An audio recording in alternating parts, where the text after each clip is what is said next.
Straight talk with Izzo, or not so straight. Oh boy, I thought we just did that for the last 15 Next minutes. on Live Free and Ham. Hello and welcome to Live Free and Ham podcast. This is our weekly show where we discuss ham radio topics in New Hampshire, New England, and beyond. We are thrilled to have you here, whether you're a regular listener or tuning in for the first time. Thanks for joining us and I hope you enjoy this episode. So let's get into the show. I'm your host, W1STJ Todd, a general, and I'm here with... Oh, Eric. Eric and what JUR. So you don't have to pay attention. I'm just texting Mike at the moment. Sorry. I'm Eric and what JUR. And Paul and 1OG. And we have a guest here, the one and only Izzo, the ham of all hams, the amazing Izzo. Go ahead, Izzo. And I'm W1FYG, Whiskey 1 Foxtrot, Yankee Golf, currently a general. Potentially thinking about studying for his extra. No, stop. Just don't add. Don't add to it. Oh, don't add to. Oh, I'm sorry. This is my first time doing this stuff. I don't know what I'm doing. I'm just don't add to your title. I mean, general's good enough. So, for all you out there, if you are a Discord member and you can join us before, we've had a lovely conversation that you would really probably enjoy and understand what we've been arguing about over the last 50 minutes. So let's get this show going. Before we start into our topic, we want to let you know you can be a part of Live Free and Ham community in several ways. One, you can connect with us online through Discord. You can always visit the live stream or visit the live and you can always visit the Live Free and Ham Discord. Link is in the show notes. You can leave us a voicemail, which no one ever does, but feel free to do it. If you have any questions or maybe you've been racking your brain and need some help, the number is 978-233-1142. That's 978-233-1142. And yes, that is a masshole number. We couldn't get a New Hampshire one. Nobody has ever called you. Nobody has ever called you on that telephone. Yeah, we've got a couple. But not many. All right. The other way you can reach us is we now have an all-star node. We now have the Live Free and Ham All-Star Hub. The number is 580-571. So check that 871. out. Thank you, 871. It didn't make the edit on the sheet. It's 871. Oh, sorry. 580-871. Well, I'm just reading the official document. I know. Sorry. It's not official. And then we have our monthly live stream, so don't miss out. Subscribe to the channel for all the action. You can support the show by visiting our storefront at livefreeandham.com/shop. And the best way to support us, I think, is to become a Patreon member because you get to hear all the shenanigans before the show starts. And let me tell you, it's probably the best content you'll hear all week. Whole 60 minutes. All members get access to all our episodes before they're released, discounts on free merch and sticker packs. We also have a private member streams, which are coming soon. You started those yet? Yeah, no. No. Dude, if we did, you'd be involved with them, hopefully. Yeah, that's what I thought. But he's been busy studying. He's been busy studying. Exactly. And then access to the private Discord and private episode link every Sunday. That's the big one. That's the one you guys want to be watching because we have a lot of fun. We interact with you live and you get to hear me just go off and really piss the grouch off.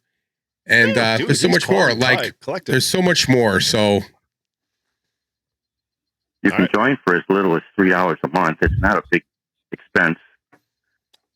Nope. Nice. Thank you, Bob. All right. Let's see. We don't have any. It's time to do the, what is it called, Eric? The mailbag. The mailbag. Ladies and gentlemen, can I please have your attention? I've just been handed an urgent and horrifying news story. Everybody, we got some news. Slow down, Boog. Let me handle this. We've got some news. I've got bad news and bad news. I have reviewed ship's personnel, Captain. Congratulations, you've got mail. All right. We don't have any real mail. We just have WinLink mail. So I'll send it over to the Grouch and he can tell us what we got. It's 2026. It's mail. It's email. Well, one could even argue that this is a ham mail. So this is the greatest form of mail that we can get on this channel. Mm-hmm. I thought this week, the win link comes from N2MAK. The subject is buy milk and bread. Gotta get your milk and bread. Run away. He writes, yo, just dropping y'all a WinLink email while off grid during the huge Verizon outage of 2026. Just a reminder of how useful. Yeah. Just a reminder of how useful ham radio still is today. If I can find a payphone, I'll leave you a voicemail too. 73 Mike N2MAK. Great. Yeah, Mike's the best. That's awesome. I'd even say a landline mic. That's even harder to find these days now than it is just a payphone. Very cool. All right. Is that it, Paul? Just one? Just the one. I think Mike sends us the most win links. Pretty much, right? Him yes. and why did I just forget his name? And Chris. Chris, thank you. Yeah. Yep. All right. So before we get going, let's just talk about some future shows. We're gearing up for International Women's Day with the YLs. With some YLs and what they're doing, the stuff in the hobby, we will be live streaming on March 6th, 8 p.m. Mark it in your calendars. We'll have some great guests. And drop a few names. We're going to have the one and only Shannon, KC1 OHT. You can see her on Brew and Activate with Eric and 1JUR Friday mornings. Got her own channel. Yep. Shannon, who is always working me in POTA activation. She always seems to find me at K1LY. L Marie, KJ5LXP, Sandy, KE8UTX, POTA Black Swamp ARA, Julie, KJULZ, POTA Power, Michelle, KC1UML, POTA, and Amy, AG7GP, Queens of the Mountains /Soda. Paula, K9IR, Queens of the Mountain Soda. So that's going to be a good show. We're going to get to hear what the YLs have to say about ham radio and their adventures. So We are looking not forward to talking that about one. testing on that show. I don't care. If it comes up, I'm booting you off. Good. We're not going to test on that show. Good. No, we're not. We're not even going to talk about testing. All right. Do we have any doing good, Eric? No, doing good. No one's doing good. All right. Well, they are. I guarantee you, people are doing good. They just forget to send us their do good. Well, I can tell you. All right, I'm going to tell you something that I was listening to our net this past week, and Tim kind of did a cool thing on the net. He did the regular net, and then he moved the third round to simplex, and had people relay messages and that kind of stuff. So it was kind of fun to listen in and seeing who I could hear, who I couldn't. And then like Ralph was there, and his station, his home is up high and can hear everything. So it was kind of a cool way to do it. So I thought that was kind of doing good, changing up the nightly net and making it interesting. So good for you, Tim. Yeah, good job. All right. So let's see. We ready to roll in? Yeah. So let's do something extra. Something extra. It's everyone's favorite segment. And now, a little something extra with Todd, W1STJ. Still a general.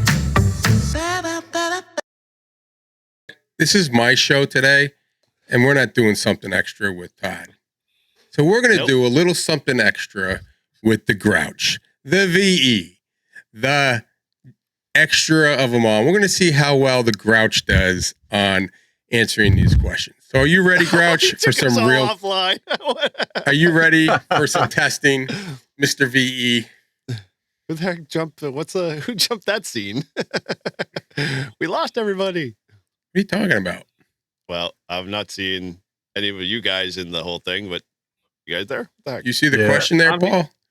I see the question. Can you guys hear me? Yeah. All right. So let's start off. So the thing is, though, is the audio isn't going to come through. We can hear each other in the back here, but none of us are actually in the scene, and so none of our audio is getting out. Why did that? Yeah, why did it kick us off? Dang it. So, well, what it is Todd created a new scene, but he didn't add us to it. No. I didn't create nothing. I asked. But you were all there. Why did that kick you the off? president to. I'm not the president. I'm also a client. All right, let me do this. There we go. All right. Now, okay. Let's resize here because that was all. Yeah, there you go. Was before. Excellent. Right. Okay. Oh, there you go. Okay. Yeah. All right, you ready? There we go. All right, Paul. The first question comes from. Right. Oh, I'm not going to read it. Are you going to read it? Yeah, I'm going to read it. You're going to control. Okay. All right, go. I like it. Element 4, question C12. How does a narrowband roofing filter affect receiver performance? A, improves blocking dynamic range by attenuating strong signals near the receive frequency. B, it improves intelligibility by using low Q circuitry to reduce ringing. C, all of these are correct. Or D, it improves sensitivity by reducing front end noise. Can we get this music, please? There we go. Ooh, he's gonna put a little suspense in it. Well, I mean, I'm gonna have to go with my gut on this one, and I'm gonna say A, alpha. Okay. Izzo, you want to weigh in at all? My, believe it or not, I'm also choosing A. Okay. All right, Todd, you want to see if you? No, I'm not doing it.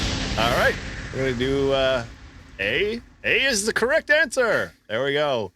All right. You want to read it, or you want me to read Good job, Paul. Maybe you do know this stuff. He does. We'll see. All right, I'll read it real quick. A roofing filter is placed early in the IF amplifier chain and shields the latter IF filter stages from strong signals. Silly mnemonic device. The shape of a roof is an image of a strong signal in the middle and attenuated lower signals on either side. Silly hint, build a roof with Lego blocks. And then the memory aid is a roofing filter blocks signals where they are received, the antenna mounted on the roof. All right. And the hint is you get under a roof to block sunlight, rain, snow, or weather elements. The only answer is with block in it. All right. Batting 100. All right. Next question. All right. Next question is element 2, question or C1. What indicator is required to be used by U.S. licensed operators when operating a station via remote control and the remote transmitter is located in the U.S.? A, /R number, where number is the district of the remote station. B, / followed by the USPS 2-letter abbreviation for the state in which the remote station is located. C, no additional indicator is required. Or D, / followed by the ARL section of the remote station. The answer here is C, Charlie. All right, Izzo, you want to take a stab? That's what I wrote down. C. Okay. All right, well, These we'll go see questions then. are easy. Oh, 2 for 2. Dude, this is just random. Nice job, my friend. Nice Yeah. job. They're all from the same element, too. Give them a 5. That's the last question. This is B07, element 6. There you go. All right. What causes a junction diode to fall from excessive current? A, excessive junction temperature. B, insufficient forward voltage. C, charge carrier depletion. Or D, excessive inverse voltage. Come on, do us good there, Todd. Not Paul.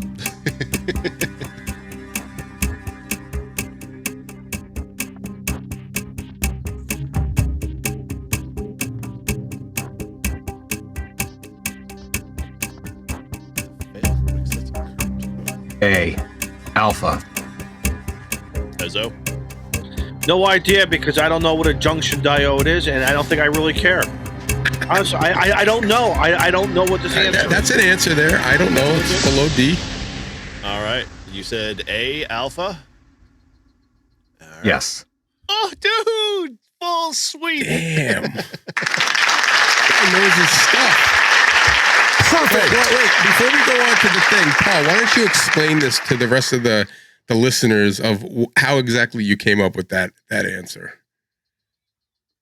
Well, the reason that I came up with that answer is because I read the question: junction diode to fail. Right? It's fail, I believe. At least from my eyes, that word is fail. And of the answers, I remember that a diode can fail if the temperature gets too high, and so that is why I went with A. And it's the only one with junction in it, in the answer. The questions tell you That the answer. could very well be a part of the hint. So if I ever get to this section, and I'm being serious, now I'm gonna understand why this is correct now. Right. So maybe we all should just be learning buddies. I've got plenty of stuff to do myself. So there are plenty of study groups out there, Izzo. I think you guys are forming one over at HRC too, right? Or a testing session or training. All right. So yeah, something like that. Quick, some of the power that flows through a junction diode is dissipated from a form of heat. If a diode becomes too hot, it will become damaged or destroyed, exactly like what Grouch said. When a component is damaged, we may say it let the smoke out, which we all know what that is. Think smoke, fire, think fire, hot. Simple as that. That magic smoke. Temperature, yeah. Me, tough man, ground, See, grind. now that makes sense. Blow So up. for a guy like me, and I'm being serious, I don't really know what a diode is. I know it's an it's a piece of equipment on a circuit board. I do know that. Okay. But now that you broke it down, it does make sense. Heat is going to make it fail. The temperature is going to go up. The smoke is going to go out. Makes sense. Well, Paul, I want to thank you for getting 3 out of 3 so we didn't have to hear that dumbass song. So thank you, my friend.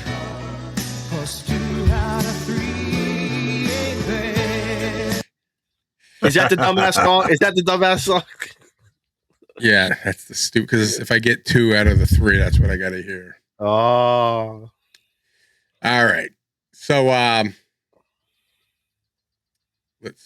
are we at? Thank you for quizzing me. I'm glad that I was able to uphold your expectations of excellence.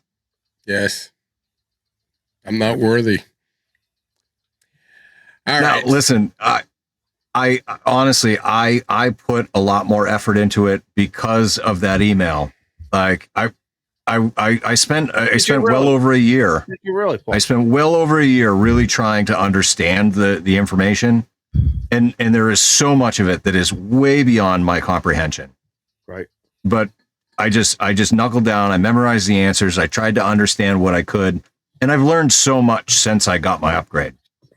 Right. Yeah. 100%. That's an inspiration now. That's an inspiration. All right. So if you're on your journey to studying for your technician general or extra class license, in that case, hamstudy.org is an excellent resource for getting your ticket.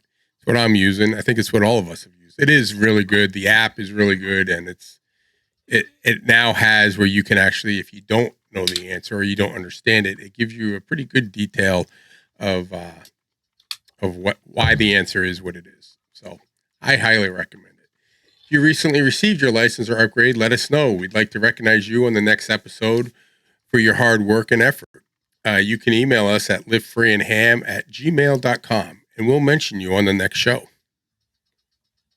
Do we have any that you know of, Paul?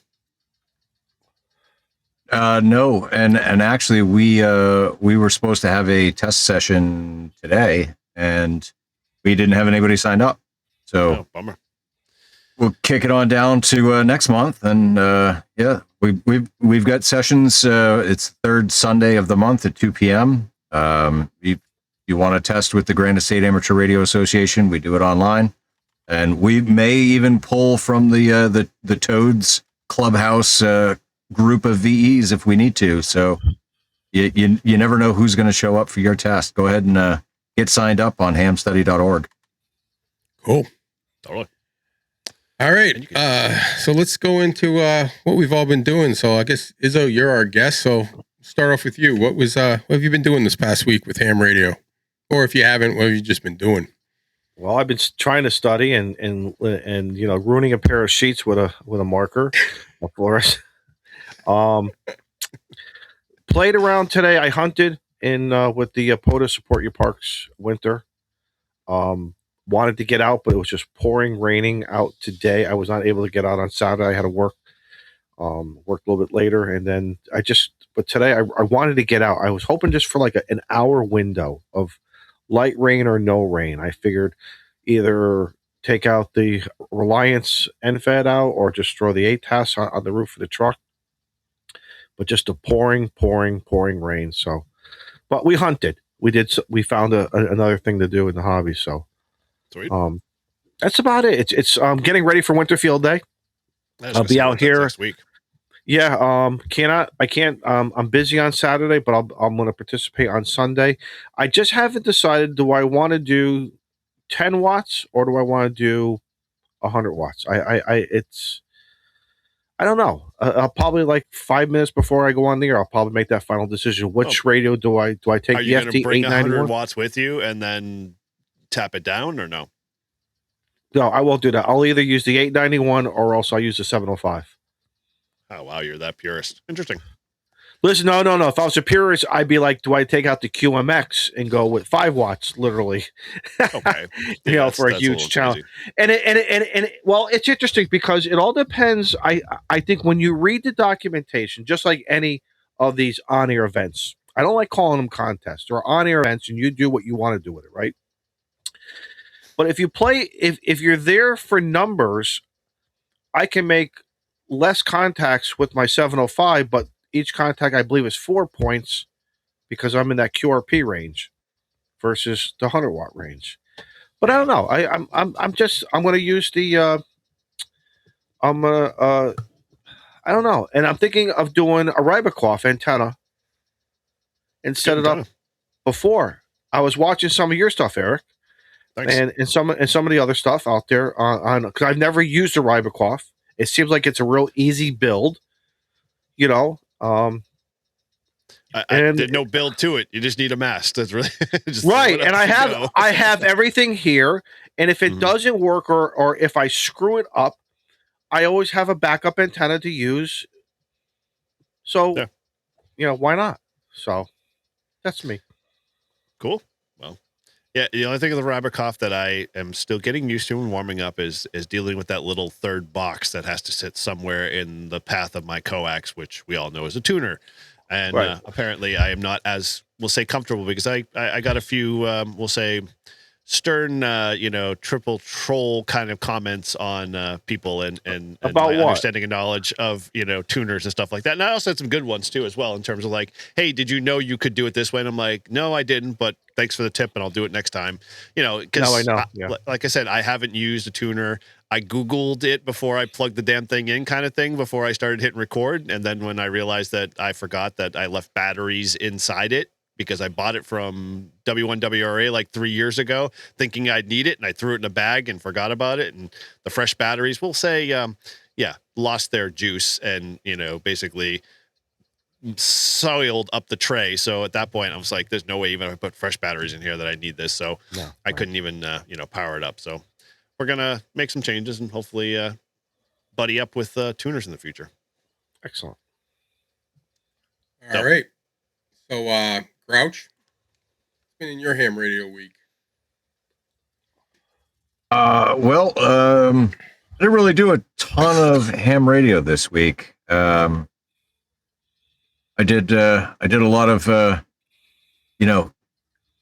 of inner reflection, assessing my goals and priorities and things that I need to kind of keep, really under my thumb.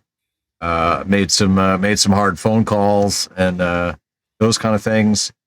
Did make some really good progress on my 2 coding projects.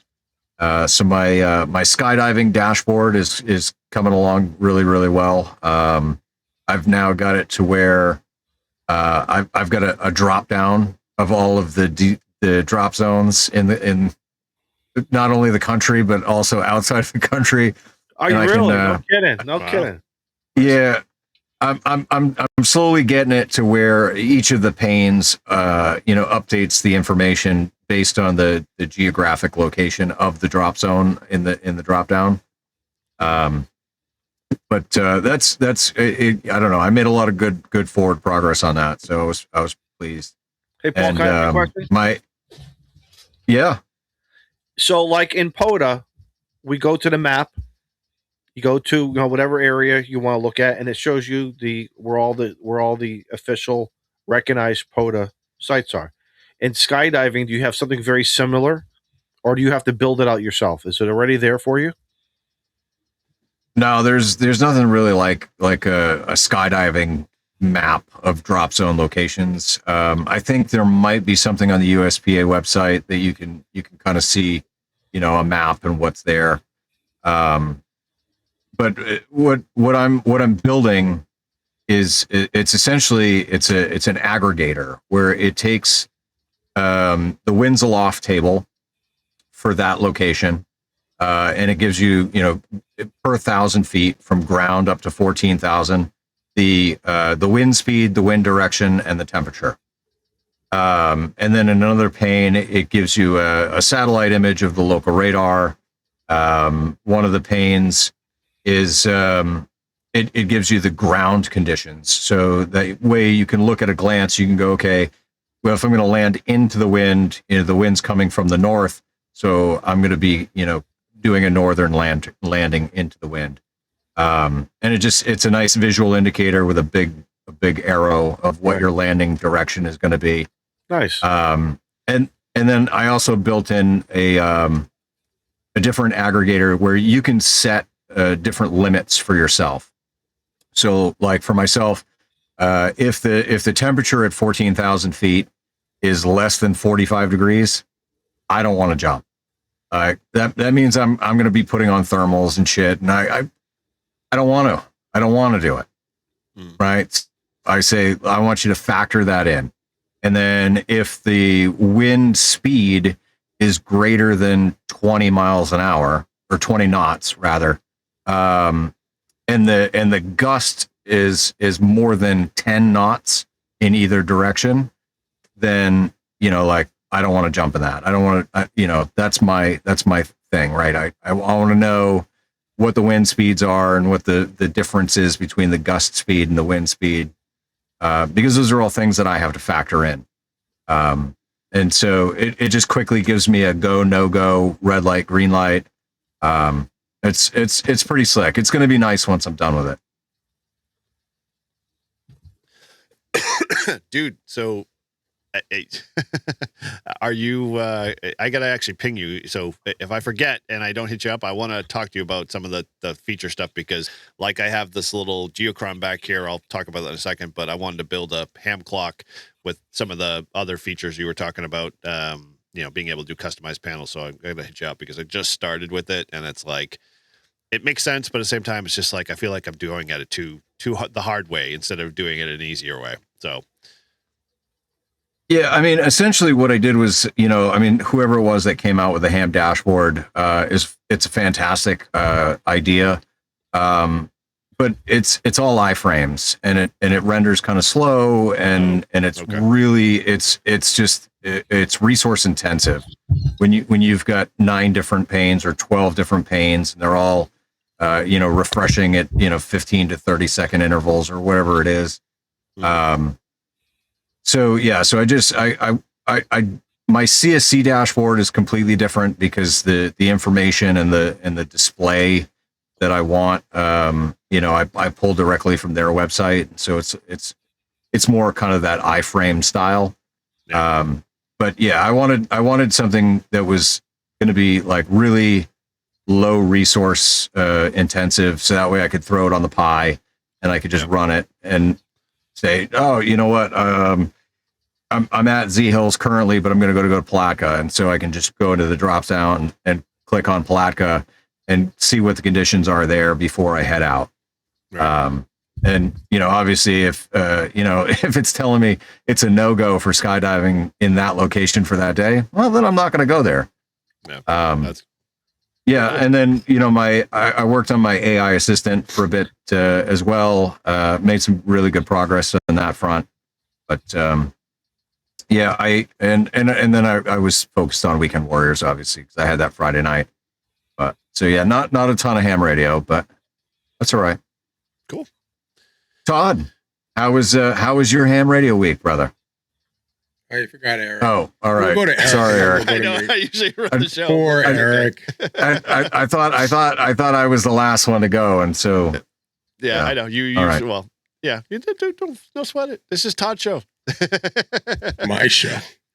it should have been me being the last one to go. But go ahead, Eric. Yeah, that's okay. Totally fine.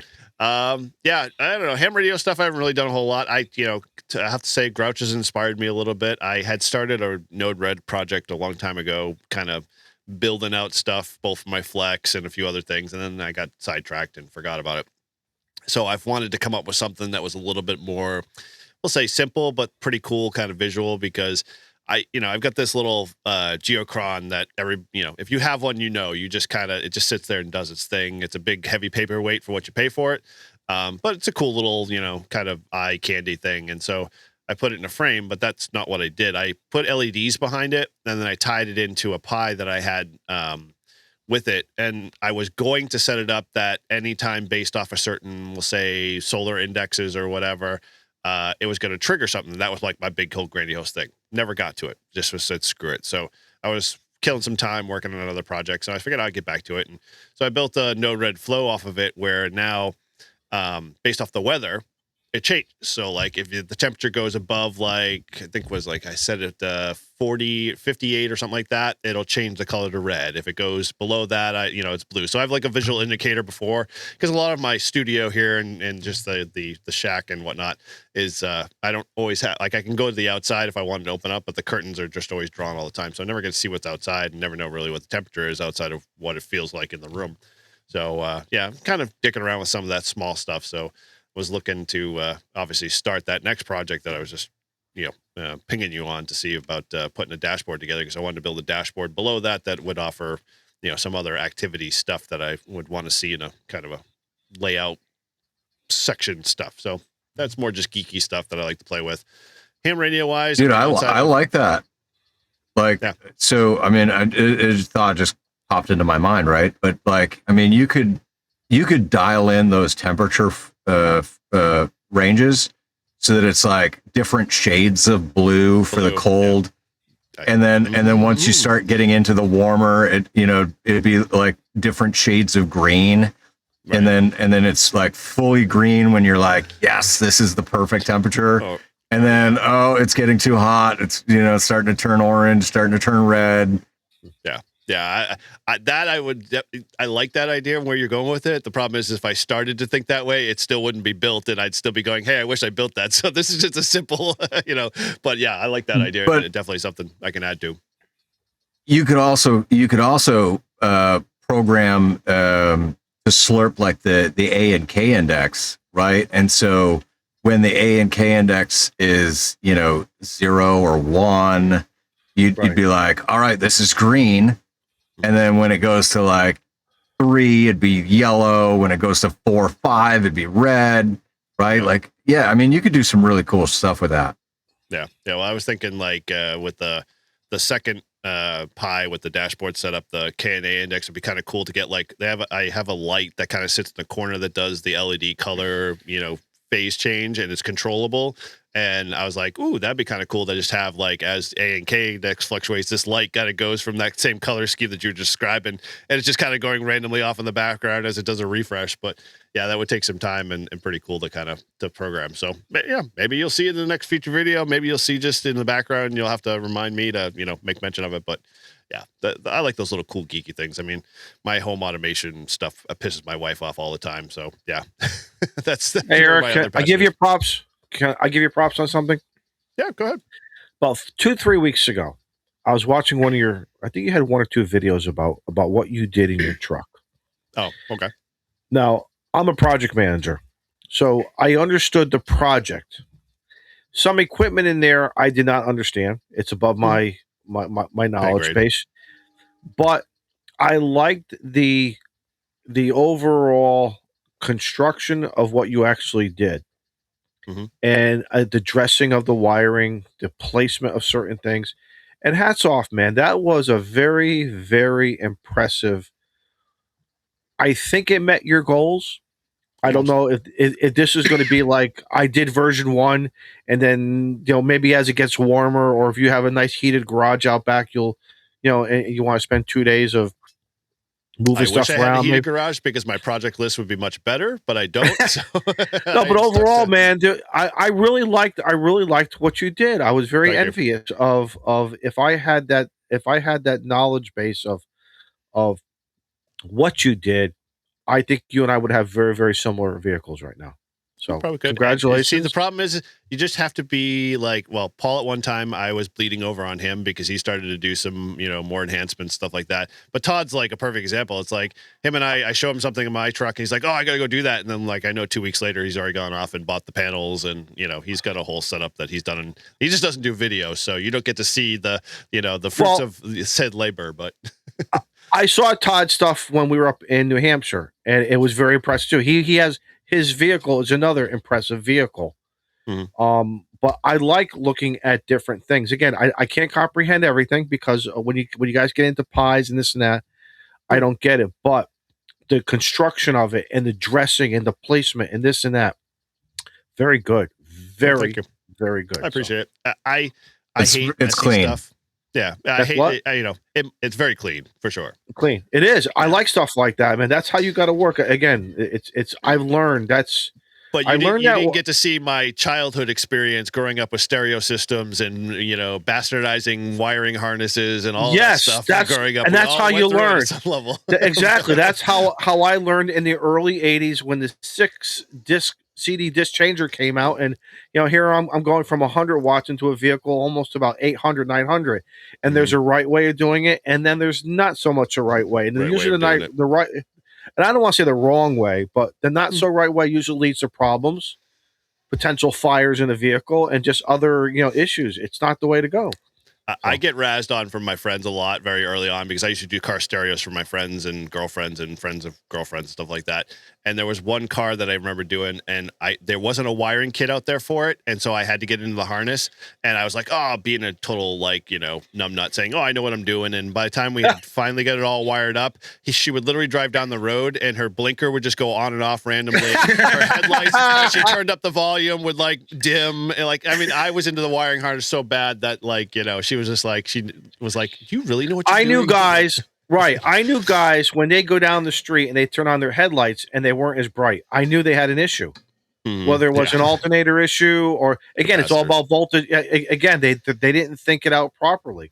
Or using, instead of using maybe 8 or 10 gauge wire, they're still using 18 or 22 or 24 gauge. Well, that's not what. When you're running speaker wire and you see your dad's 10-inch clips subwoofer mids and throw that in the back seat and hook up to the basic stock stereo system and crank it, you're not going to get the the output you expect it to be.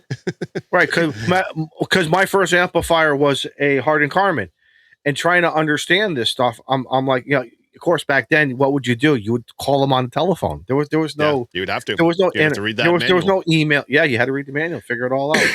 Yeah, crazy, man. But thank you anyway. I appreciate it. It's always evolving. I'll have to say that you'll probably see what you see now, but then in a couple of months I'll have a change or improvement. So always like to iterate. Nearfest. I want to see it up at Nearfest. That's my goal. Whether I come up again for the spring, very different in Nearfest, I'm sure. But all good. Cool. Todd, how was your Henry week? Little studying and pretty much uneventful. I am, though, that we're on the car thing. I went on 67 Designs. That's my mounting system for my Jeep for the radio and stuff. And I found I think I'm going to be moving the radio more closer to me and moving my phone to the outside, but I got to buy another adapter. But then while I was screwing around looking at it, they actually have now a adapter, like a bar that comes off, but it can actually be almost like 2 or 3 bars, and you can kind of bend them modular, right? Yeah, kind of yes, and then you could kind of crank it down. Because now I've got the phone the Jeep window is not very big, so it's it's almost vertical, so it's not very dense. And I have the phone just to the right of me, and it's kind of above the radio, so it blocks part of the road.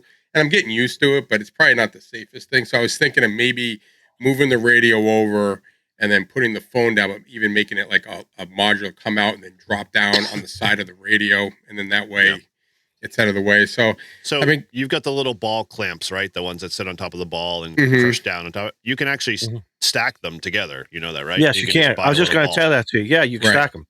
Yeah. Right. So if you As want to well get like as- a weird angle, Paul, you know what I did?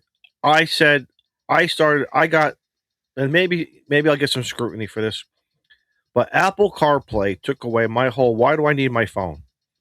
I have a 14-inch monitor there, or is it Sure. 18-inch? Whatever I have, it's huge. yeah, but you need your phone to have CarPlay working. Yes, but my phone could just sit in a compartment somewhere, and I have it all right there in front of me from a safety factor, which now gives me my real estate to do things.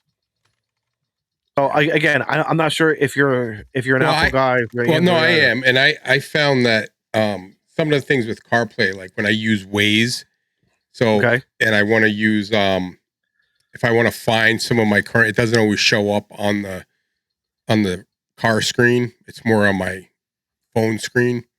So I sometimes use it for that. Like if I have to go to like a place like, oh, I got to go back to such and such place.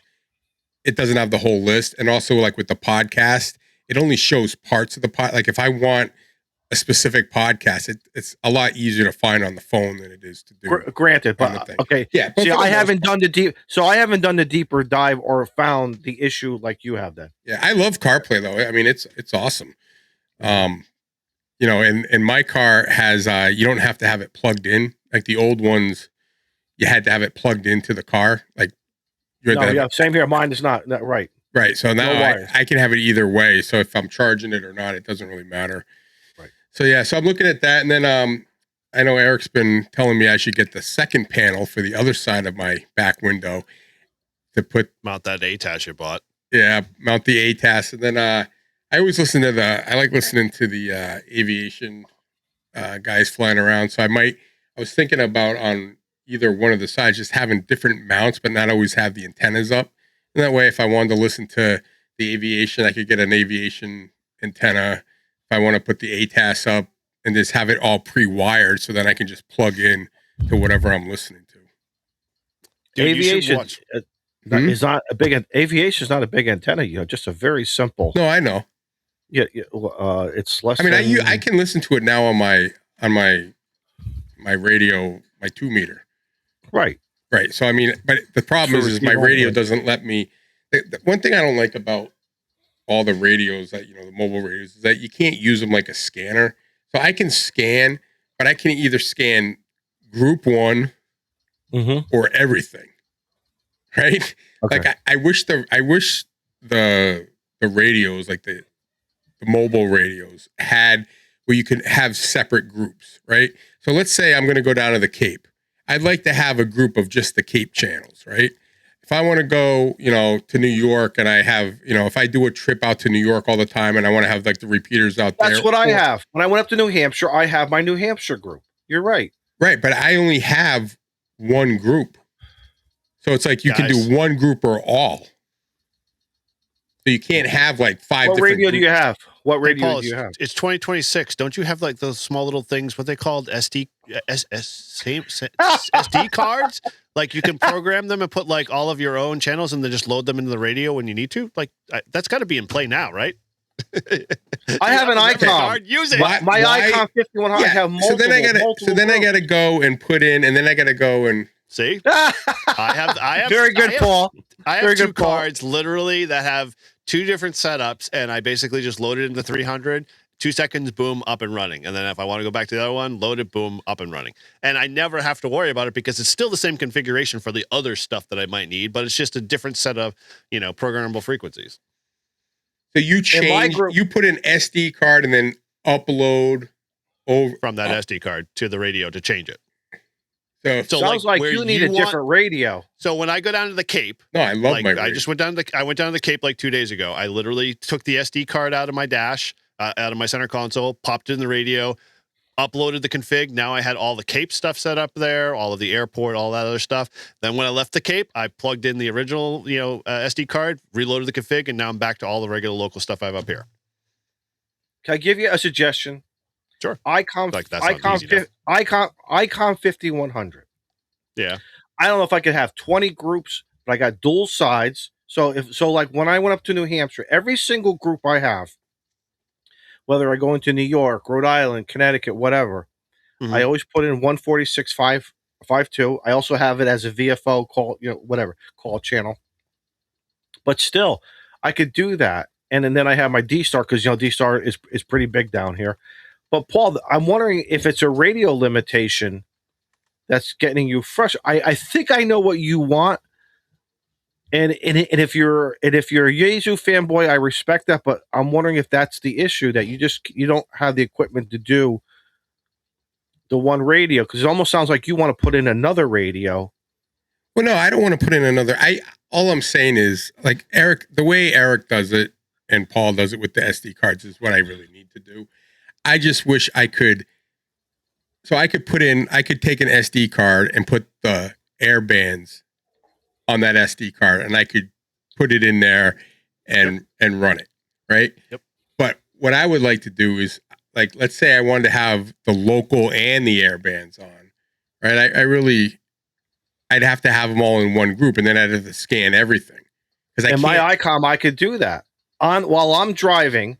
I'm driving up 395 and I'm leaving Connecticut going into Massachusetts, I just switched from one group to another. Right. While I was driving, there is no SD. Again, I don't want to get into why a guy cuts his grass one way versus vertically. I guess I get it. But that's I mean, there's always things like once you start playing around with the radio, like, oh, I wish it had this, I wish it had that. I just wish my radio I could make as many groups as I wanted to, and then hit the group button and then scroll through and figure out what group I want to have scanned. Yes. Right. Instead of, having. And you know more about the Yaesu than I do. Maybe the Yaesu does not allow it, where the SD card will give you that. Right. Correct. That's how you have to do. You have to have the different SD cards. But to me, that's just a pain in the ass. And go to ICOM. Exactly. Shut up. You're starting to get some. Is this show over now? Is the show over now? About to kick you up. Money. Thank you. We are now able to close out and end the show. No, I'm telling you, I'm so excited for the ICOM 5200 to come out. Like, that is 100% going to replace my FTM 400, and the 400 is going to get sold. Fucking bye-bye. Oh, Todd, next time we get together, in a couple months maybe, I'm gonna put you in the driver's seat of my truck, and I'm gonna show you what I did, and maybe that will meet your needs. Maybe it will. You can sit on Izzo's lap while you're doing it. Yes. We could even study extra exam questions while we're doing it. One can turn the page. No, really, because the frustration I had too, because once you start driving, once you get into this regional driving, I totally get it. You want to have certain groups or certain things. And my thing too, for a while there, I was chasing satellites. So anything on the downlink, every once in a while I'll just scroll, that group. The repeaters are quiet, call out a few times, no one answers you, whatever. And so then I bounce to another group that may have some type of. You guys activity. are the reason why McDonald's had to create the supersize. Because literally you want to have everything and more. It's like, yes. And then when it came out with a remote head, but wait a minute, but back, as old guys, you know this, Eric, we didn't have remote heads. And all of a sudden when the remote head came out, we were like, holy crap, this is a game changer. This is a game changer. Because we were tired of mounting our radios on top of the dash and drilling holes through the dash to make it work. under the dash like a CB, or putting it on the side there next to your next to your thigh, and everything. It's listen, maybe the public safety world was a major driver for that. Because when you look at how public safety vehicles are done, everything is pretty much all remote head now, and everything. And of course, they're not doing what hams do, but with the various groups. Well, actually, we do though. When I think about it, because when we do mutual aid and other things, we're changing. It's called a zone. Instead of a group, they call it a zone, which is nothing more than a folder. It's a folder. It's a virtual folder with radio channels put in there. So it's the same thing as a group. So we're doing it. So how much you think the 5200 is going to be? More than what you paid for your 510? Really? I'm guessing probably 18, 19. Or how about a 51? 1900? I'm just guessing. For a mobile I'm just dual guessing. bander? Well, importing, but yeah. All right, I mean, what's it's a gonna be 5100 going for right now? What's a 5100 going for right now? No clue. I have to look. $500, $600? Let's see what eBay has. Or less? $479. That would solve all your problems right now. You sell one of your radios for $200, and that's you just got kick in the balance. Your wiring is there. All you're going to do is obviously take out your head unit and your other unit, and within 60 minutes, you're back on the air. Says it has Wi-Fi and Bluetooth. Is it has real Bluetooth or is it like priority Bluetooth? I don't use a Bluetooth in my truck. You don't? No. You don't take calls when you're driving? Yeah. No. But what I'm saying for ham radio, I use a traditional speaker in the truck. No. Ham radio, yeah. The ham radio's implementation of Bluetooth is like backwards.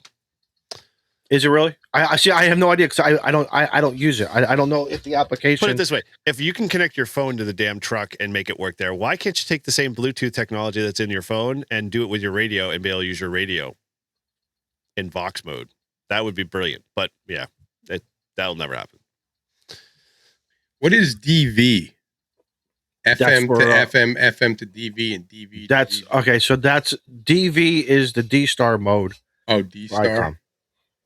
Now, I'm not sure how much D-Star activity you have up there in your region, but down here in Connecticut, we have a great network. We have a beautiful network. So it says it's going to have built-in Wi-Fi and Bluetooth for seamless device integration. So that means you'll probably be able to Bluetooth it to like a mobile speaker or something. Or within the Bluetooth system in of the your vehicle, 705 right? Works great. Huh? Yeah, or within your vehicle. Yeah. Just connect it to your car radio. Maybe. To some level, you'll be able to get audio stream, but I don't think you'll be able to do a PTT. I put the 5100 in the new truck because it sat in the shack with very, very low hours. So to me, it's like a brand new radio, and for right now, it meets and exceeds everything that I do. It's a good looking radio. Kenwood's coming out with a mobile rig, a tri-bander. D7 Kenwood TM D750A digital. You mean the vaporware radio that they said they were eventually coming out 2, hamventions ago? I don't know. Just says Kenwood TM. Yeah, I don't. Cool. I just put field in front of it and then sell it for double.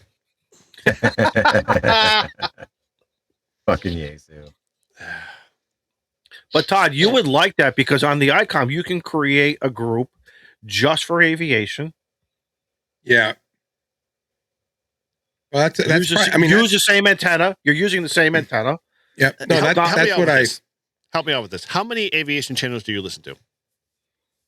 Well, when I have my scanner, I listen to freaking I can listen to everything. I can listen to every air channel. Like I have it. Because before I was a ham, you're scanning the whole. Yeah, but you can listen to all the air channels that are flying above and beyond. I do Boston, Nashua, Laconia, Concord, and MHT. Okay, so do I. And then I get all the overpass. Okay, so Eric brings up a good point because, like in the summertime, when I'm out here, picture this: the tent's gone. I'm on the table. Yet, but yeah. No. You do make a good point. Well, I haven't gotten to my point yet, is what I'm saying. Trying to figure out how many you're putting in. well, no, but the point you're saying, what are you listening to? Because unless you are truly an avionic aficionado or higher, a pilot, whatever, I'll take like on my ICOM, on my 50, what do I have? My 52A. One bank is listening to aviation out here. I have a couple airports. I really don't know what I'm listening. I mean, I know what I'm kind of listening to, but it's not as comprehensible to what maybe Todd has a higher knowledge base of. But okay, so here's a question. So what I'm trying to get to is like you've got a handful of airband frequencies. You got a handful of repeaters that you normally scan on average because you're not putting every repeater in for every location into the database for all of Massachusetts, because why would you? I mean, that's just kind of like, you'll never know what you're doing or never know what you're listening to. But like, I'm looking at like my RT Systems, and RT Systems has literally over 900 slots in just one group. So why wouldn't you just group them together based off of what you want and then tag them by name appropriately? So like use air for airband, and then, so when it starts to do its scan, you see at least what it lands on. But that whole entire list is just one giant list of stuff that you enjoy listening to. And it could be from anywhere. Like, yes, if you're in the regional area. Yes, which is what I did. Like I have an airport near me that has no tower, but obviously there's a frequency that the pilots can use for the taking off and landing, yep. right? For flight. Yep. Right. But and they're and they're given their tail number, but I really don't know unless I go to the Google and go use the app, the Air app. I really don't know who I'm looking at. Versus a ham radio repeater, you throw out N1JUR, I know who you are, I know where you are, and it's kind of weird for me why I'm listening to the aviation stuff, but I find it enjoyable. I find it enjoyable just to listen to. So, Grouch, you're a good example because you use all the SD cards. What do you got? Like, how many total do you have in one SD card in terms of your configuration? Like, less than 150? No, less than 200. I try and cap at 200. And are they mostly, say, of a certain variety of types of repeaters, or are they just all a bunch of mashup of repeaters for a route you're doing? Well, so like, all right, so I've got my New Hampshire, obviously, right, where that's my local, and then I've got the Chicago area, and then now I've been coming down to Florida for 5 or so years, yearly. So I've had a Florida list, but that list is big because it depends. Like I might be up in the Jacksonville area, I might be in the Orlando area, I might be in the Tampa area, right? And so like I've got kind of Florida it's all one list, but it's broken up into sections where it's like, okay, this is North Florida, this is Central Florida. Today East, I'm in Central North Florida, West. This is what I'm going to monitor, right? Yes. Yeah. Right. But Yeah. I mean, if I scan, it's going to scan through everything. Right. So what I'll do is I'll go to the where I can hit repeaters, right? Like chunk them, right? That's how I know I'm at the beginning of that list. Okay. And then I'll throw my call out. I don't get an answer back. Go to the next one. Throw my call out. Don't get an answer back. Go to the next one. And I'll just do it that way. And you know what I do? I do it geographically. So I know this may sound kind of weird, okay, but just come into my head for a minute. When I leave my house and I go up the trip is New Hampshire. I leave my house. I go up 395 here in Connecticut. I know what repeaters I'm going to, based upon the name of where that repeater is located, the town that is located. That's how I alpha tag it. Okay. When I go, that's a smart way to do it. When I'm in, oh geez, don't tell me I'm smart. When I'm kind of going through Eastern Mass. Now we know Eastern Mass is like huge. Are we talking the Boston area? We're talking South Shore. We're talking North Shore. And then when I cross into New Hampshire and I go up like 93 or something, I've kind of took Repeater Book. Repeater Book was a great help for me.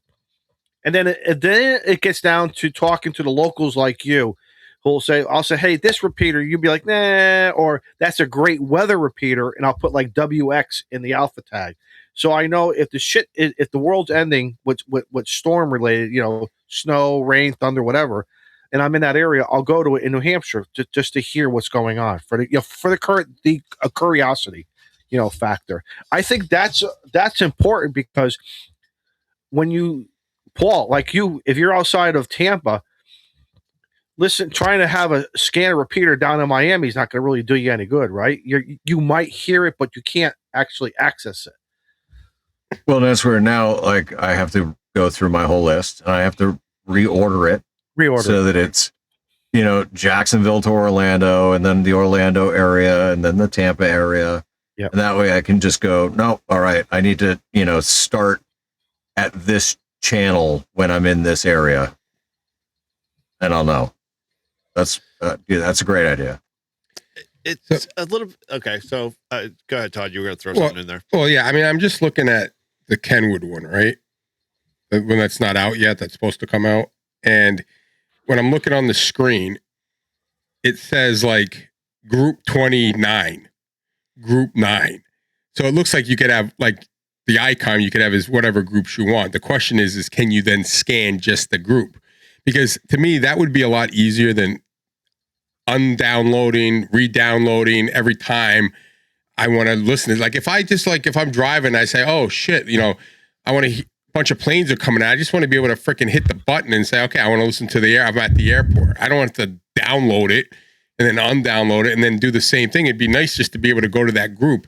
Or if I'm cruising down, I could have like the Southern New Hampshire, Northern Mass group, the Boston group, and just switch the buttons instead of having to take a different card and put it in each one. Okay. So here's my two questions. How much do you guys love hitting that scan button?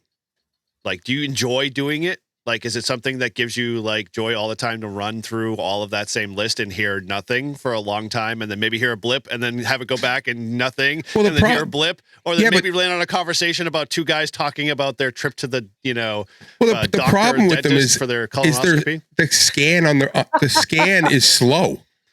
Like on a scanner, it's scanning wicked fast. The ham radios, they don't scan that fast. Oh yes. Oh, dude, mine scans way fast. Yeah, mine's at lightning speed. So if you use Jesus, what is it? There's a scan feature that doesn't do the actual going through each of the frequency channels, but it does a full auto detect. It looks the whole entire frequency space, and wherever there's people, you can basically right. And I can tell my scan, how to stop. For X amount of seconds or if there's activity. If there's no activity, I'm blowing by it. I mean, I don't know, maybe I'm just out of the norm, and the oddball here in the group. I hate scanning.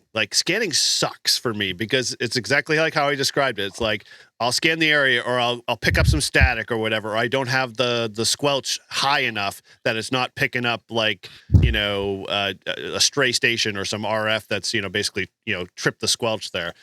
For me, it's I'm going to pick the bands I know, and I'm going to stick to the repeaters that I do. I've got my all-star if I want to talk to anybody because I can literally just it gives me the flexibility to tune up any, nodes I want to do on the other band.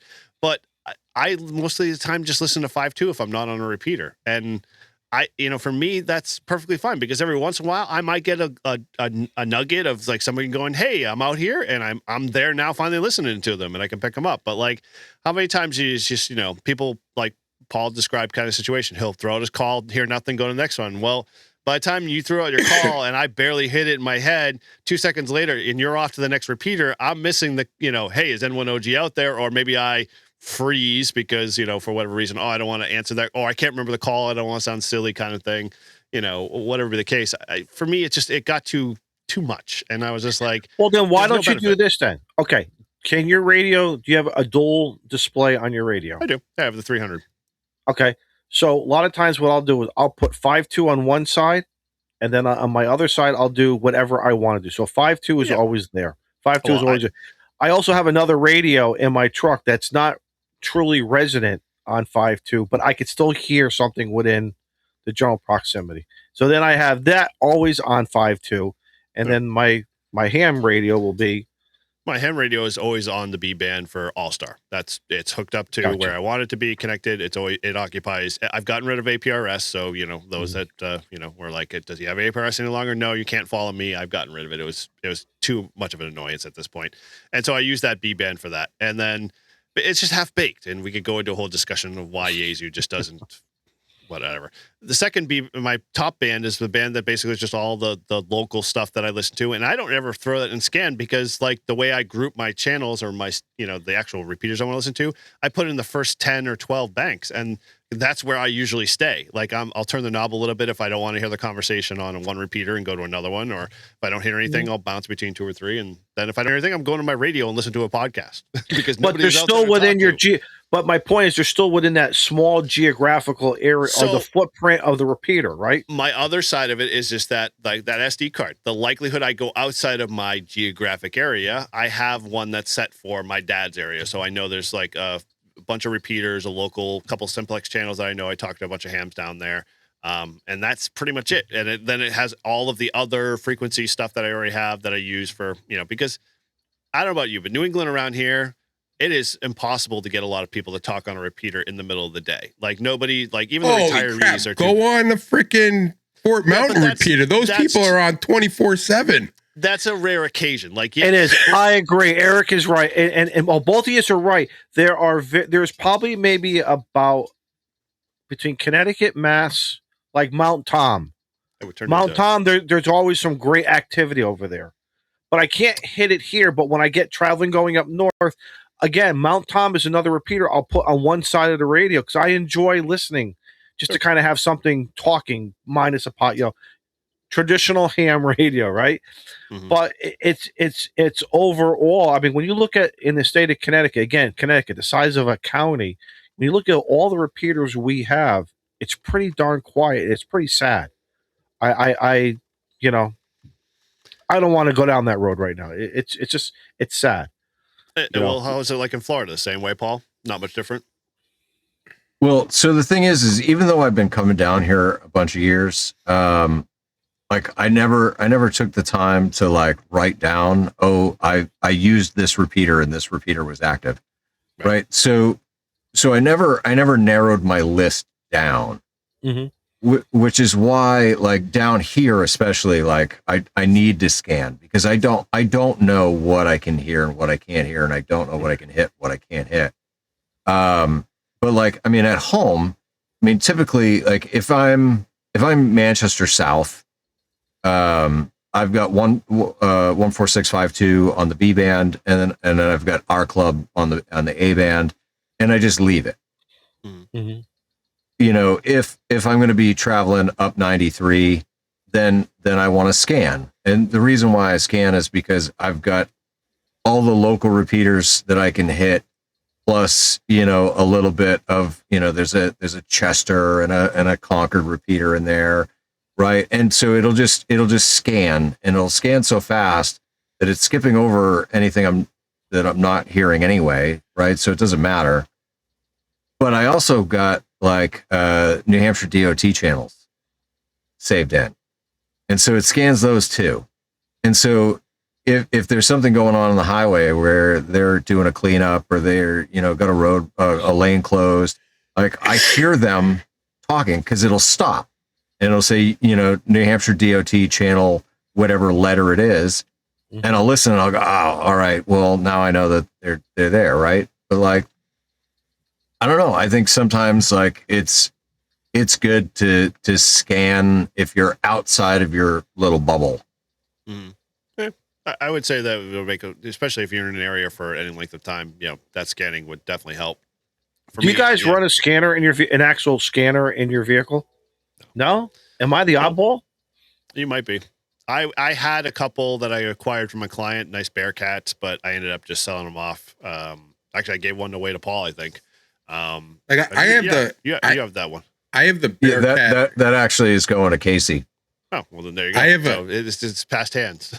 I have a couple scanners. I have that top end Bearcat one because I used it for work because I could hear it could decode some of the it could decode the police stuff, but now they're all encrypted. So Manchester and Nashua, which are the two cities that I bought it for, you can't hear shit anymore. Right. So I get that, but the highway you need a P25 radio, right? No, well, even the P25, if it's encryption is encryption regardless. Yeah, you can't hear. You have to have a special radio with whatever. You have to have a key. It's called a special key for it. But like my scanner is hiding now, and what I do is like, and I've been lazy. I should do it. I should put in Rhode Island, Massachusetts, New York State, and other things, and put them into like what I did here in Connecticut. But I have my different banks, but I do it all by ear now. I know what the state police, when they start talking, I know who it is. So depending on where I am, I only concentrate on the area I'm in. That's all I care about. If there's a highway accident or whatever, I hear it. And then my ear can detect the different dispatching, the different type of lingo that is being used. Like you said, Paul, for your DOT, especially now, with the plowing that's done. I love listening to our DOT guys, not only locally, but for statewide. Or I'm sorry, based upon the jurisdiction of that DOT. But let me add this. I mean, obviously, in the dawn of being 2026, we're going to go back to this. How many of you guys have the stupid scanner apps on your phone? I've got 2 of them that I use all the time. Don't have a scanner in the car, but if I want to pull, like, if I know the local cops in Merrimack are having a problem, Dude. I have a favorite saved in there, which I can listen to. Go to Chicago on that scanner app. Oh, I know. Dude, yeah, it's crazy. The freaking murders happening there like all the 20 time. a night. I literally get it's popped fucking up crazy. Chicago. Oh, new Chicago murder occurred in is blah, like blah, blah, the combat Pittsburgh. zone. I never want to go there because all you hear is like, you'll hear like the poor dispatcher is like, shots fired, man down, shots fired, man down. And the guy's like, well, which one do you want me to go to first? Like the poor cop's like, which murder am I going to go to first? Like, it's crazy. Mm-hmm. Yeah. Yeah, it happens. It happens. But the nice part about the apps is that more than likely they probably have an interface to your Apple CarPlay. So like I can use them on my Apple CarPlay now, and so you might want to replace your scanner in your car with something like that and still be able to get what scanner do you have? Is it in your car? Is it a base scanner or is it just a walk like a hit? It's a mobile scanner. It's the Bearcat P25 version, the 996 P25 version. I bought the software. I downloaded some stuff through Radio Reference, and then I modified it for me because some stuff I just don't care to listen to, or I put it into separate groups. Yeah. It's hiding. It's literally hiding, and I mean I can stop and pull over, but like if I again when I went up to New Hampshire, I shut down one bank and I just concentrated on the bank of my travel area. But when I left Connecticut, it's just meaningless. It's just because I don't have anything from Massachusetts and North programmed into it. Yeah, now, if I was coming up to you guys on a regular basis, which I probably will in 2026, you're going to be seeing a lot of me, and I'm going to modify myself, even my DMR stuff. But I'll tell you now that All-Star, Eric, you brought up a good point with All-Star, and maybe that's another reason why some of these local repeaters have gone less activity to quiet, because guys who are using them are doing other things. I think the All-Star is nice because like how I use my All-Star, it's great. I love it. I have 10 profiles that I can choose, that I have, and it's really nice. Matter of fact, I took a snapshot of your All-Star node, and in a couple of days I'll have it programmed in, and I'll be good to go. So you may all of a sudden hear me. I would say don't connect to my All-Star node. Connect to the Live Free and Ham one. Because I have a lot of our listeners connect to my own node, and nothing really happens because you're connecting to my house, one in my shack, and I'm like, dude, all the action happens up on Live Free and Ham. So let's just go to that. Which is the one? So the fifth, I took a snapshot. 580871. That's the active one. Yeah, 871. That's the active. All right. Yes, that's the one. I'm going to program it into my radio. Yeah, Paul's on it all the time. I'm on it. We're connected to HR's, big node, and so it's fun because in lessons I get to hear nets and stuff like that, and people get to hear nets from folks that connect up. Like for a while, HR2Os had the Alaska daily net on all the time, and those guys are a hoot to listen to. And sometimes I'm just like, now that they're not playing, I'm like, oh man, I miss my listening into that type of net. So for me, that's like kind of that's the fun part because I'm hearing stuff way outside my zone, and I'm not having to think about it. But I wish there was a document or a show that talked about the top 10 All-Star nodes to consider from around the country. I would love to know that. I would love to know, because again, as an avid listener, that'd be fun. Even if you don't talk on it, but still, just at least listen. You got to be so. Mike put in there. He goes, "Kenwood's out of my price range." So I just looked up the Kenwood THD 75A Tri-Band HT. $700 for an HT? Dude, it has TNC in it that you can hook directly into it. It's got all the great little features as a we lose Paul again. Damn, what? Elon glitch. It's been a while. I was gonna say, yeah. It's got a lot of cool features. A lot of people use them for satellite work, but they're pricey. Yeah, I can't imagine what the mobile unit's going to be costing. I think Paul's right with It's his only price money. point, Cry $900. once. Cry once. Here's and another do it. one. Have fun. $876.93 for an HT. Have fun. Shit. Have fun. Some cases, yeah, I'd say do it. HTs are tough, man. Like, unless you have a real good reason for one. Like, I've got 3 of them. They're all sitting on a shelf over here. Yeah, I have them. forget to They bring them to just sit Handfest. there. I bring them to Nearfest. That's the only time I use it. Sometimes you didn't bring it last time, did you? Right? I did. Yeah. Oh, you did. I thought you said you didn't. And I bought the $7 mini, and I turned it on and programmed our repeater, and I haven't used it since. Yeah. So there you go. Do you think back in the day, guys were complaining about, I don't have that crystal to talk or hear you guys. I got to get another crystal. You know what I mean? Or I don't have the expansion slot to fit. I already have 5 crystals in my radio. I can't. These guys don't understand that, Izzo. You and I had a scanner that had the crystals in it, and I remember. I remember that. The old Bearcat ones with the little dots. The little dots, the little red dots. Right. Yes, I built a crystal radio as a kid. Mm-hmm. Yeah. So these are the same size of a said SD card that you could use to program your radio too, and so you're already accustomed to small form factor. Now, I want to say on the HC front, right? Now, I think I'm pretty conservative when it comes to HTs. Like I've got my Baofangs that I have a plan for them, and it involves the gun range. That's going to happen. We're waiting. Target shooting. But I've got my one good HT. It's the FT3D that I got up from Ryan, and it's a fantastic little HT, and it does the things that I want, but it doesn't do all of the things that I want. And so, like, if I had the chance to get an ID52, like, I would just get that, and then I would get rid of the ASU. I wouldn't keep it, right? And I think that's the problem that hams have is there's not enough used gear on the market because everybody just keeps things. Like instead of getting what you want and being happy with it, and then selling what you didn't like or you didn't truly love, and then some other ham could pick it up at a better price. Like, well, Paul, you know what happens? I think when you get your first radios, your needs and changes do change over time. And that it's not that you made a bad choice. You bought a radio, whether new or used, okay? You used it, and then as you started to using it, you start saying, "Oh, I wish it." Just like with Todd, and maybe the 4 of us were saying, "If it could do this, I can do that. If I can do," but I think we have found there is not one radio or one device that I am aware of that's going to give you AM to FM repeaters.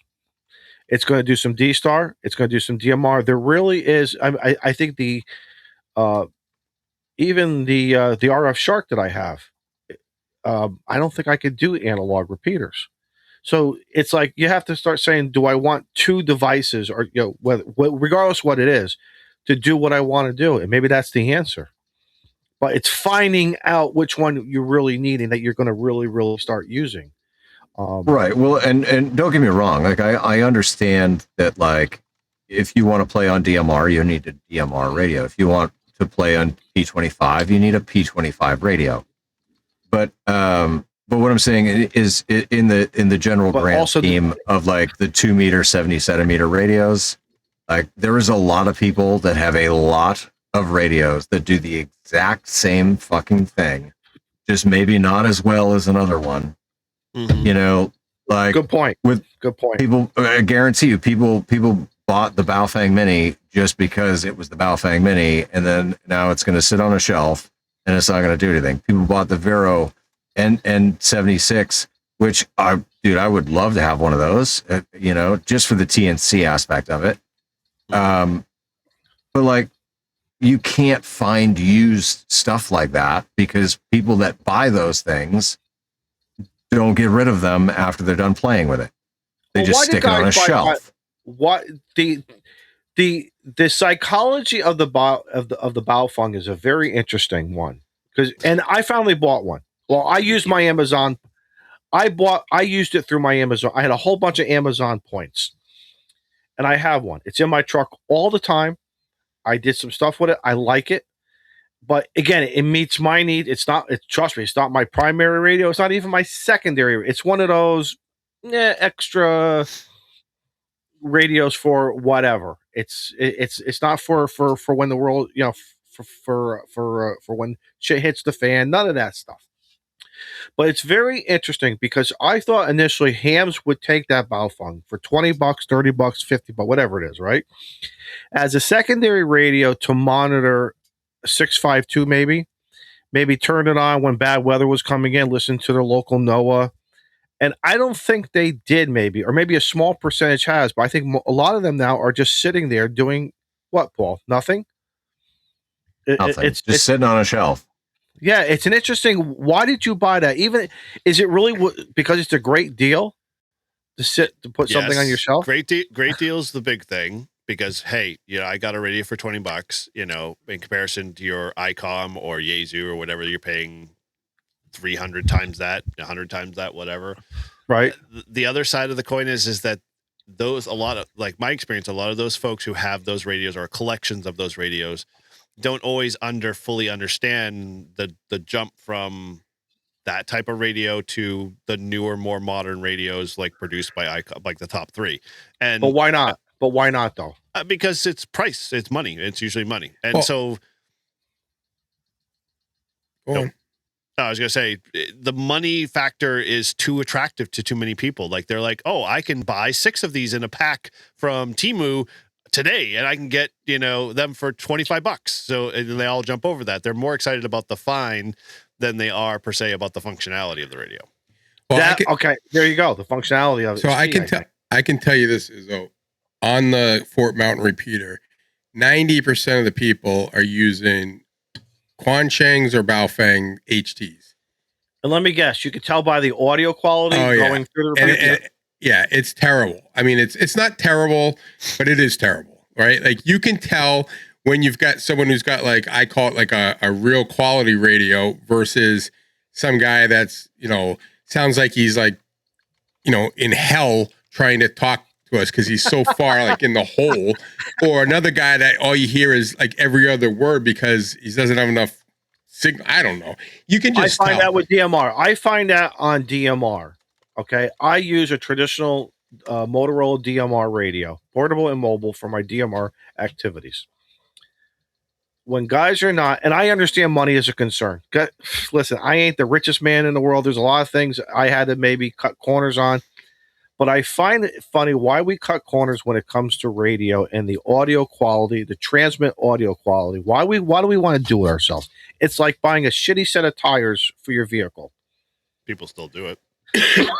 They still do it, but there's. But then when those tires no longer serve the purpose, where like they're just not quite good enough anymore, you get a new set, but you don't throw those old ones away. You stick them on a shelf.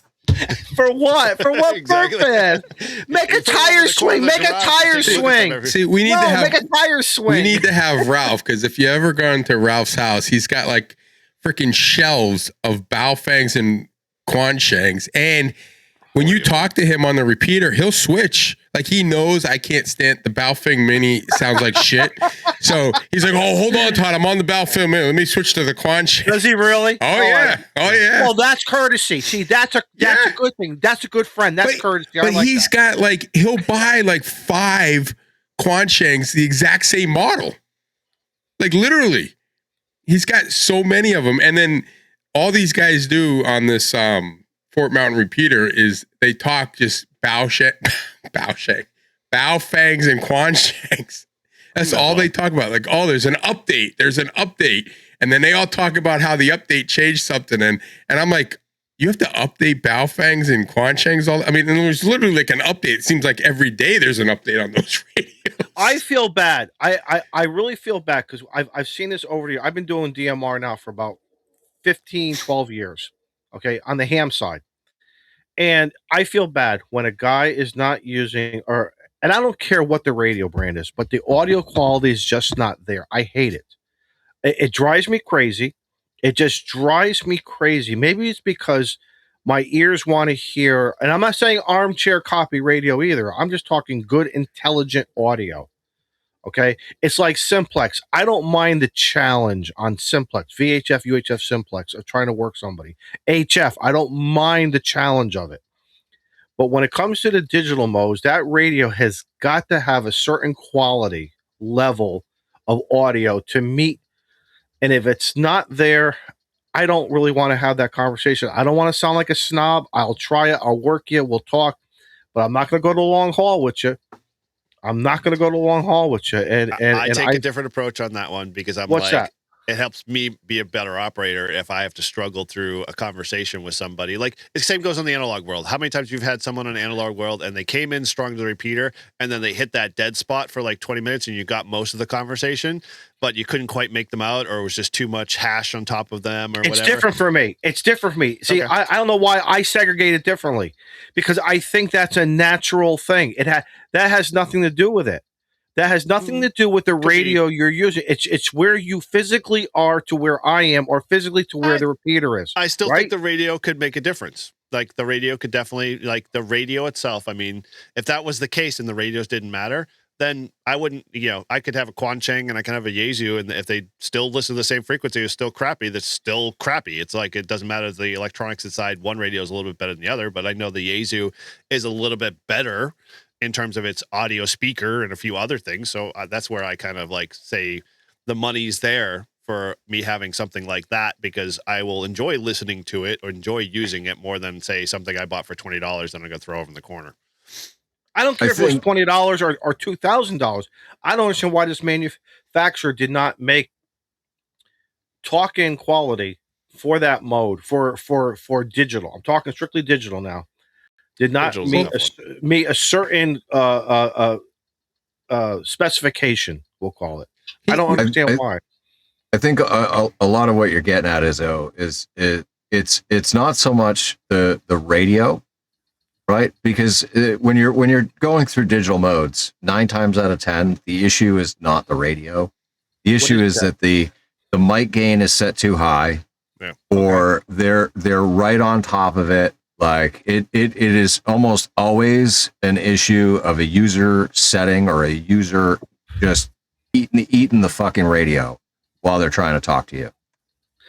Paul, one time, I'll give you this. So you brought up a memory. I remember some guys and I don't want to say where in Massachusetts I was. I pulled in. No. In all fairness, because these guys may be silent keys, or they may still be doing whatever they're doing. I pulled into my area where I had to go to work, worked them on the repeater, met up with them afterwards. They were telling me how they took like an X-Acto knife and just carved out on the outside of the microphone, and they modified that rate. They microfied the hole to give them more audio, and it was horrible. It was absolutely. They should have just kept. They decided to. It's along the lines of what just Paul said. They were still eating the mic. They might have made a physical change, but they didn't back off their face from the microphone. They didn't, right? The same thing, right. Yeah. But now they're opening up the casing on them, on the outside casing with that X-Acto knife. Went around and made it bigger, thinking, and that to me was almost that was big in the 90s. The Azus had all their microphones had to be taken apart and taken that stupid windscreen they put in there at the factory. And once you did, really, you could hear people. Yeah, you could hear everybody. No kid, I didn't know that. Yeah. Really. Yeah, it was like a lot like Paul, like Todd was saying with the repeater. The difference between the radios. Well, yeah, you knew someone was on a Yaesu mic because you'd be like, you could hear it like this, but it's like very, very, very muffled, and they were in front of it, but you didn't know what was drowning them out. You'd be like, oh, did you take the mic apart? No, I haven't done that yet. Oh, well, go ahead and do it, and they go do it, and all of a sudden they're back to normal. So it's been a problem we've had forever in the hobby. I don't think it's ever going to change. I think people getting into the hobby, especially younger kids or people that are not sure, like they get their technician license and they're not sure if they're really going to like it, but they want to dabble in it. Those cheap radios are great, right? Yeah. What I get is like when you get someone who's been on the repeater for 10 years and they're still on the shitty radios, like I had to tell Ralph for like the longest time, I said, dude, I know you live at the highest peak anywhere here and you can get Boston on your HT and all that stuff. I said, but when you drive to the barn or wherever you're meeting us, you're in and out. You're grumbling because you're using an HT, and I used to only have an HT, and then once I got my mobile radio, I was like, oh my god, this is a game changer because you get a little bit more power and you get an outside antenna, and you're not getting all the interference from the car. And I was like, so people should like say, okay, well now I've got a DAB, I really like this, and then go invest into their hobby and get something a little bit better, so you're not killing everyone else who's listening to. Well, and that's part of mentoring. And guess what? Thank you, I Rizzo. was and I was that way too, because I remember the first time I had my first HT, 19, the summer of 89, trying to operate because if I could hear it, I must be able to talk back to the repeater. That was not the case from inside my truck. Guys were like, dude, just put a mag mount and just run it through the window, and you'll see it. But you learn what 5 watts will get you to where the repeater footprint is, and you start learning. And then Todd, just like you said, when you get that first mobile, now you got 40 50 watts. That's a game changer as long as you have the right antenna mounted, installed properly. It's a game. And I have no problem with entry. I've not forgotten where I came from. But after a while, if you're going to get into this hobby, I think you need to step it up a little bit. And if you need help, I always say ask for help, because how many of us have that extra radio? Hey, take it. It's like saying to me, it's like if my neighbor was to ring the doorbell and say, "Hey, I need a rake." Go ahead, man. Take the rake. I'm not going to ask for it back. You know where I am. When you're ready, give me the rake. You know what I mean? My call sign's on the rake anyway, so it doesn't matter. It's like every other ham. He's got like an Apple. He's got like an Apple AirTag on it. Eric knows exactly where it is. I think most hams will be happy to show another ham, especially when they're struggling. Oh yeah, absolutely. Because guess what? It's called giving it back to the people who took the time for me, and it's very rewarding. I love all of a sudden when that ham all of a sudden is having fun. There's a little bit of part of me that's saying, I did that. I helped him just a little bit. I helped him. All of a sudden now he's having fun. He got into, oh my God, we said the F word. He's having fun. Yeah. That's the one thing that I've always been stressing, is that mentoring doesn't begin when you think you have all the knowledge. Mentoring begins by just reaching out and saying, hey, how can I help you? And it's the little things. Yeah. It's the little things, right? It doesn't mean I'm going to give you a $1,200 HF radio. Don't go there. Don't be going through the catalog or going on that webpage saying, "Oh, I wish I had the new Icon Mark II and this and that, and I want 1,400 or whatever it is." Yeah, no. You're going to get, maybe an Icon Mark II G or something. I'm going to get you on the air. Sure. Yeah,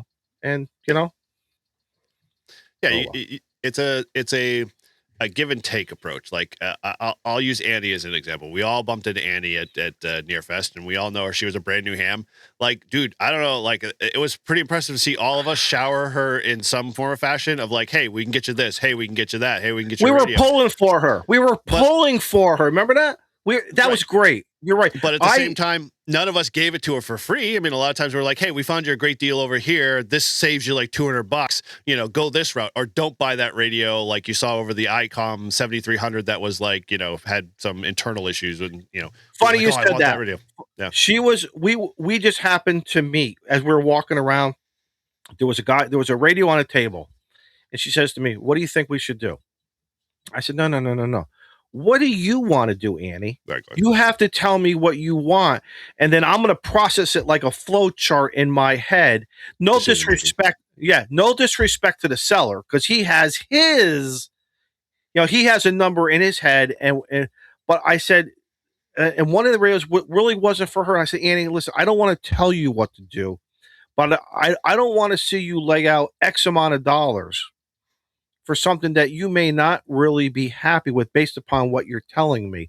And then all of a sudden, Tortoise comes over, and he was really able to say, he kind of backed me up, not as a bro thing, but he's like, try this, or this guy over here has this radio. This radio might be a little bit better for your current applications.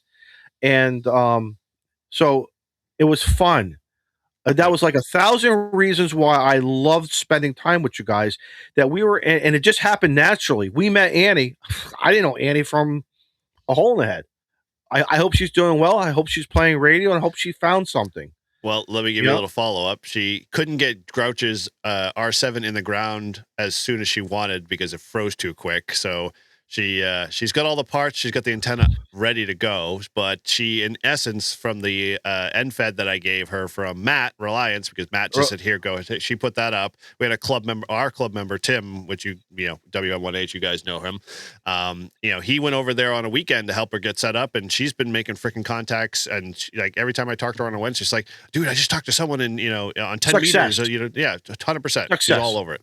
And now she's going one step further because she's a basically I can't remember what it said. Disabled, technician. She's a disabled vet, and so she wants to help other vets, and so she's just like, "Hey, can I go to the Veterans Administration, and can we do something as a club?" So in February our club's going to go hang out with a bunch of guys and show the gals and show them ham radio, and maybe she can start moving from there. So it's just a little bit of help moves the needle forward and gets more people involved. And Todd, what's going to happen? She's going to get her extra before you and me. Yeah, I know she will. Everybody gets your extra before. But how long has HR20 been a ham? 30 years? He's still a general. So you guys got time. He is? Yeah. I think Jason's a general? Mm-hmm. I thought he was an extra, but I thought I got my license a couple years before him. He got I mean, initial. I got mine in 93. So we've been hammed. I've been hammed about 32 your initial, years, 33. Your initial license? My no-code technician I got in 93. Yeah, I was August of 89. Okay. And then I didn't get my general. I didn't get my general until, like I said, 95, maybe 97. Yeah, like I said, I got into a car accident, flat out, nothing to do. And hey, what else can you do? My general didn't happen until COVID hit 25 years later. Yeah. But that's when you got your general at COVID? Yeah. I crammed in 2 weeks right before they did lockdown, took the test with G. Sarah and the bottom of the church basement, got my general, went out the next day and bought myself from Bill, W1WRA, FT450 because he had one. And I put a crappy antenna out the window just so I could play on the general bands. That's how bad I wanted to get back on the air. Wow, I love it. I decided I wasn't going to wait any longer. 6 weeks later, that's when the extra program happened at N1FD. And so I took that on the weekend because I was in the same boat as you guys. I'm like, I hate this circuit stuff. I knew it, but I still couldn't get it wrapped around my head and still couldn't do the math. And I said, screw it. I'm just going to go take this one. And it came on a recommendation from somebody else I knew from, another old club I used to talk to. And he said, yeah, go do this. And I did it and I never looked back. And so I like Paul. I was like, what my grandfather did to me? My grandfather. So this is a guy who went back to the 1930s. Okay. I'm down in his shack. I was a no-code tech. And I remember we were down there for maybe about 15, 20 minutes. He says, you got to leave. I'm like, why? He says, because you got to get your general.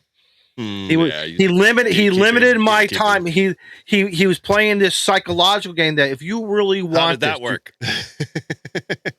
It took 2 years, but yeah, it took 2 years. See, 2 years you could have been on a radio instead. But it worked. But because again, that was his mentality. Because in those days, again, he respected the phone guys, but he was a CW man. He was 1,500 watt CW all the time. Then all of a sudden, this guy buys a 10 tech, and now he's playing on 50 watts. Next thing you know, now he's playing on QRP. Then he's doing QRPP. He went from one spectrum to the other, but still as CW. He had an HT just to talk to the local guys in his club, and that was really it. The only time he went on sideband was to do emergency phone patches. If there was an earthquake around the world, he had this beautiful Collins setup, and he would do emergency phone patches. That was really the only time when he would really do voice.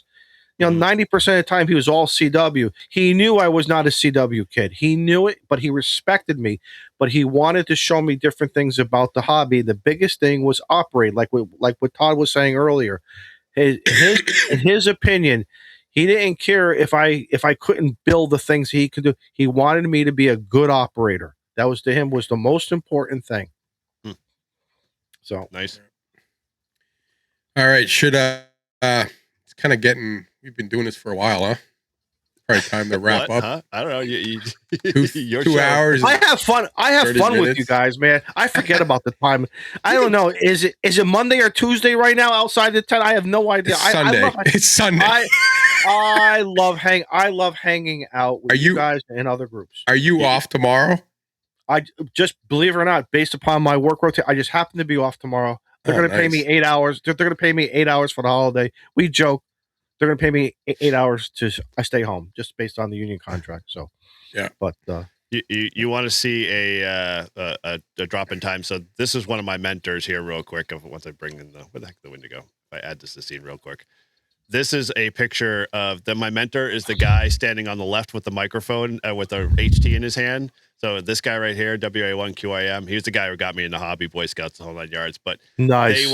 they every time you'd go to a club meeting, even in the early 90s, they all wore suits. It was like so difficult as a teenager growing up to try to enjoy going to a club meeting because they were all dressed up in suits and ties and everything. I was like, dude, this is I can't do this. And then they realized, it's probably not worth it.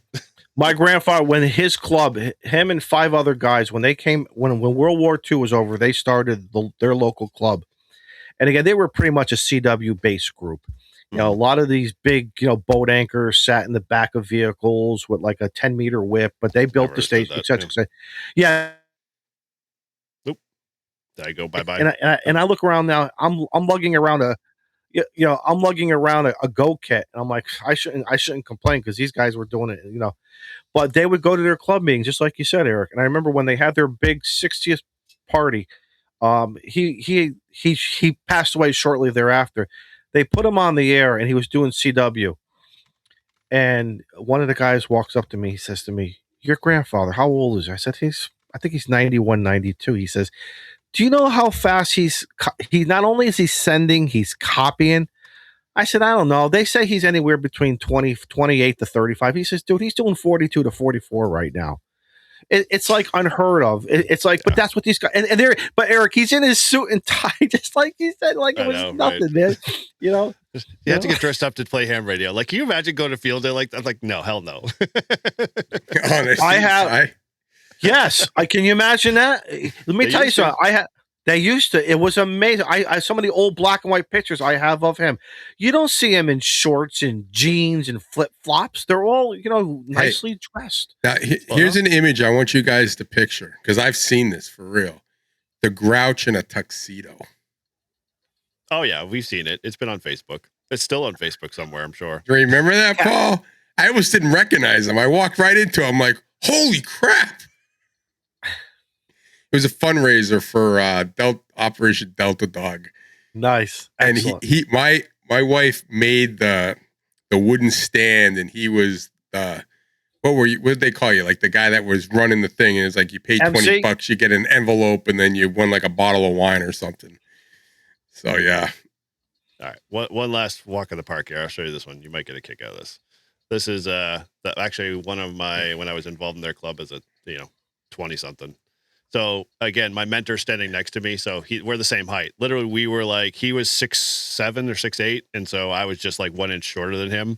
But yeah, that was that was you to the right of him? I'm right here. Yeah. So back row, top right next to the guy who's looking off in the distance somewhere. Yeah. These are all the club members that all of these guys and gals were very much, always, they were super helpful. They were the ones that basically showed me how to be real mentors in Elmer. So yeah, I can. You know what my biggest thing was? Because back then in the 90s, when I got involved with my club, apparel was always a hard thing. Today, you can have within you can do anything. 3 days, I wanted my call sign on a t-shirt. And I remember the struggle I had just trying to find. I finally found a local shop that did a lot of police and fire department EMS stuff, and I said to him, "This is what I want." And he's like, "Oh, it's going to cost you this." I said, "Please, it's 5 letters. It's 5 letters, and I mean, I think probably back then it was like $25 for that, and plus $10 for this shirt." But I'm like, $35 for a shirt. Now, I mean, it's like it's nothing, but it was a real struggle. It was the struggle of having something that says, "This is what I am." In my call sign. I just didn't. Wow. Ouch. Mike. Somewhat, Mike, yes. Hey, I had to like send all my naked photos down to the photo mat to get those developed. How many of you guys did that? Naked photos? From Oh, you're dude, talking about when you're in the back seat of your car? Yes, with your Cohen naked driving. Yes, Yeah. I had to take all that film and get it developed. Had to go down to the photo mat there and drop it off, and hope and pray that they'd make a phone call to my mom to say, "Hey, did you, you sure you want your son making copies of this stuff?" So somewhere, somebody has the negatives. Somewhere, you know I'm that sure. somewhere, Yeah, in a shoebox or somewhere. to destroy them quickly. Oh my god, man, cool. Well, all right. call, Well, Todd. let's wrap this up. Anything else, Paul?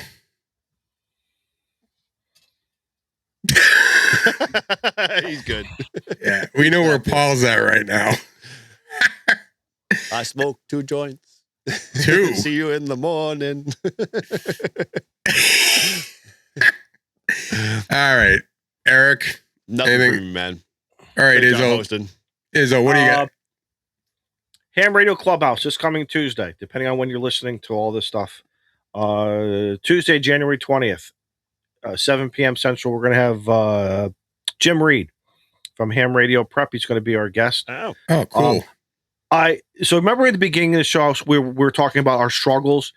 Jim Reed is a very interesting individual for me because when he talks, it resonates.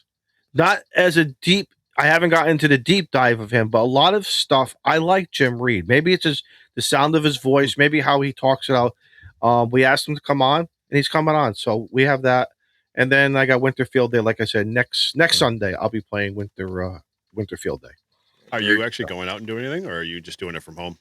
I might do it from here. I'll be outside here in the town. I'll be W1FYG 1 Oscar.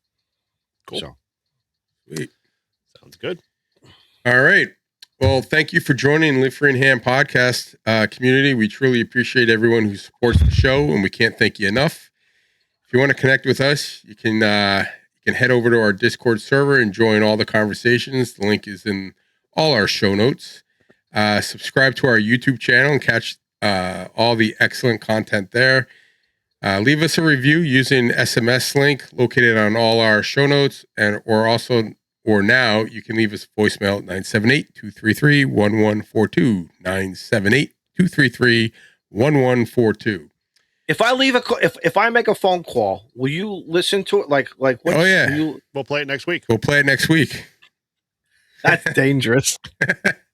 Trust me, dude. You're more than welcome to. Yeah, send whatever you want. I'm gonna go down to my boys at Ham Radio Clubhouse. I'm gonna say, hey, Joe Brett, you gotta leave a message. It'll be the the Ham Radio Clubhouse whole show will be leaving us messages.